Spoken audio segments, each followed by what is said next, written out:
times when people had been. No, it is only when you. I remember the case of the former. Kemi Adeosun. Yeah. It's because she tendered NYC certificate. What Kemi Adeosun had said, look, I did not go to university. I'm presenting only my secondary school certificate. There is no law that says that you must have NYC. You know, you understand, to be in that position. It is what you tender that people look at. You need to recall that you do not need to, as I am today, if I want to contest for governorship of Ekiti State, I don't need to tell them that I went to university. I'll just tell them I finished from Federal Government College, especially if you can't find your certificate. Even if I can't find it, I can tell them that, look, I went to Federal Government College, Idoani, from 1983 to 1989, and this is my school certificate.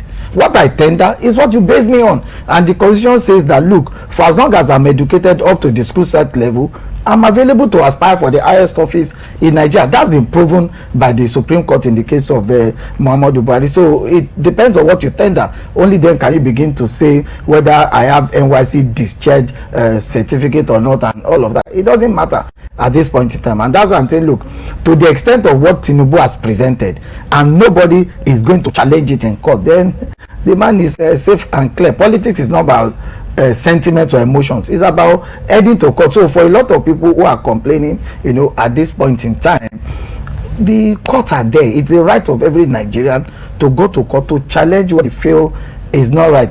I've heard arguments as to people saying, no, he didn't go to primary school, he didn't go to secondary school. Where did he get the certificate to go to the university? I think it's left for the University of or the Chicago State University to tell Nigerians whether the man tendered any school certificate or not. And remember too, but if he has stated schools are tendered as this particular university, and the university has released a statement saying that, well, we've checked our docile and we don't have any name like that in our papers, according to the I'm going to also refer to the release that is going round, the particular letter that I have it right here. Anything to I have it right here.